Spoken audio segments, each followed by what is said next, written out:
Hi there, fellow teachers. My name is Sandra, and I have a couple questions for you. The first question is, where and when did you learn how to grade? Was it in Grading 101, new faculty orientation, maybe a flex day workshop here and there, or none of the above? If you answered none of the above, you answered the same way I did. In fact, I think the way I learned how to grade was just by applying the same system that had always been applied to me. I have another question. Have you ever gotten to the end of the semester and the grade book is telling you the student should get this grade, and you think, no, the student actually deserves this better grade? Have you hacked your grade book, your own grade book, to make sure the student gets the better grade you think they really deserve? I have. So if grading is such an important aspect of the student experience, in fact, oftentimes their success depends on it, how come we aren't given any training in it? How come we don't learn how to do it? So I don't answer that question, but in the rest of this video, I'd like to show you just a little timeline about how we got to where we are with grading and explain a little bit how the 0 to 100 point system and averaging isn't really accurate. And lastly, explore a little bit about some of the impacts on student learning of our grading practices. So I hope you enjoy the rest of this video. Thank you for watching. Prior to 1900, many American students attended school in one-room schoolhouses in tight-knit communities, and the teacher would usually present oral or written narratives of student progress to let families know what the students might need to focus on in the future, perhaps eligibility for apprenticeships, and perhaps discuss the idea of going on to higher education. With the rise of manufacturing, particularly after 1900, and migration and immigration into cities, we get larger schools, we have compulsory education laws, and there begins to be an emphasis on efficiency, very much dictated by kind of factory culture. Schools needed to develop more succinct and simplified description of student progress. They didn't want educators using unscientific narrative reporting. It was time-consuming and too unstandardized.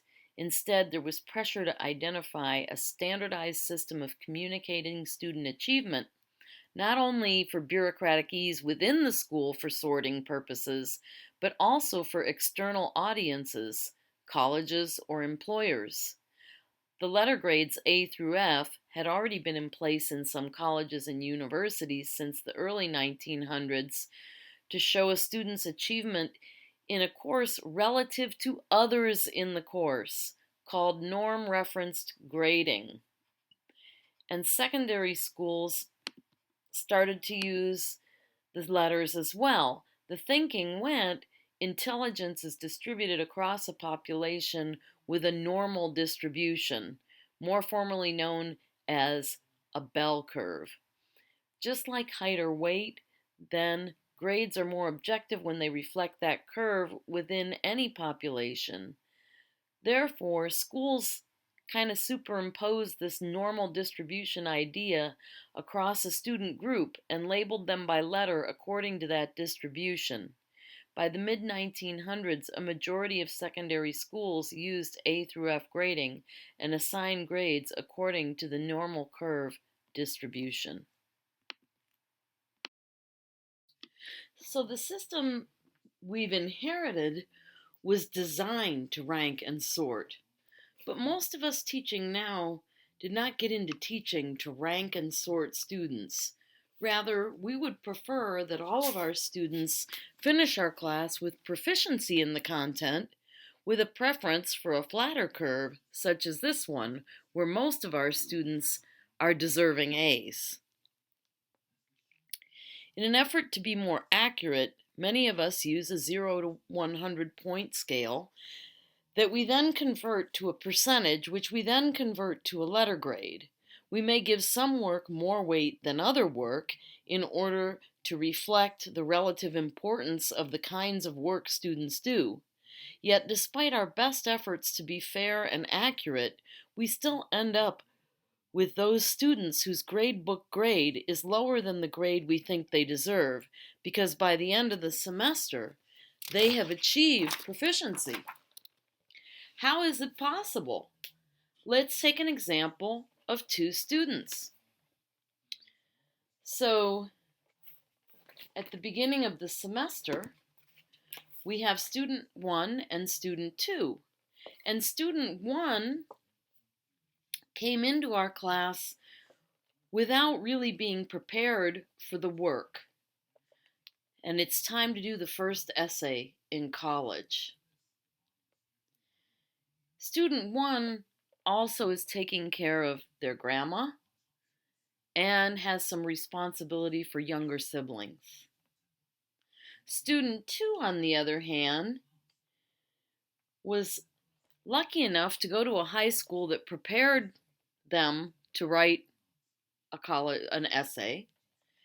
And, well, we don't know if student 2 has other responsibilities. Student 2 may have other responsibilities, but student 2 was already prepared in high school and additionally decided to take a summer workshop that was additional preparation for college writing. So let's see what happens. They write the first essay.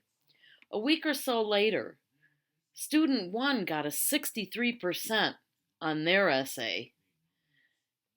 They notice that that's not good, and they make a note to themselves that they need to find some help to do better. Student 2 got 95%.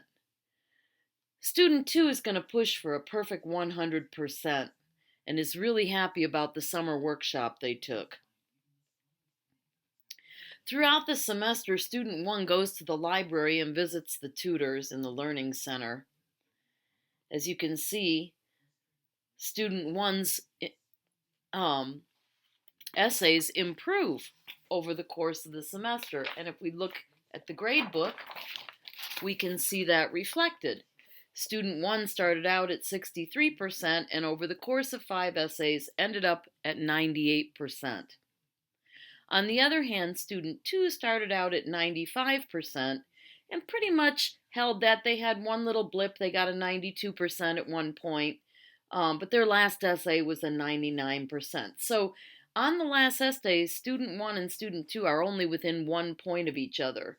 And then yet, if you look at the grade that we get from averaging or from dividing the number of points earned by the total points possible, which was 500, student 1 only has 78%, which is a C, and student 2 has 96%, which is an A, which student 2 has had an A for the whole semester. So you can see that student 1 and student 2 are reflecting here on their grades, and student 1 is saying, well, you know, I worked really hard, the tutoring helped, and I think I learned how to do college essays. By the end, I got a high A, but I still only got a C in the course. Wish I'd been more prepared. So student 1 is happy about the fact that they learned how to write the essays, but not so happy about the low grade for the course, especially since they worked so hard. Now, that's not saying student 2 didn't work. Student 2 said, this class wasn't as easy as I thought it would be, but I was well prepared for it. Thank goodness I got an A. So student 2 did work. It's not that they didn't work. It's not unfair for student 2 to get an A. It just seems rather unfair that student 1, after working so hard and getting up to proficiency by the end of the semester, still got dragged down to a C by not being prepared in the beginning. So what can we do to fix this? Please read on in the module for some other ideas. Thanks for watching.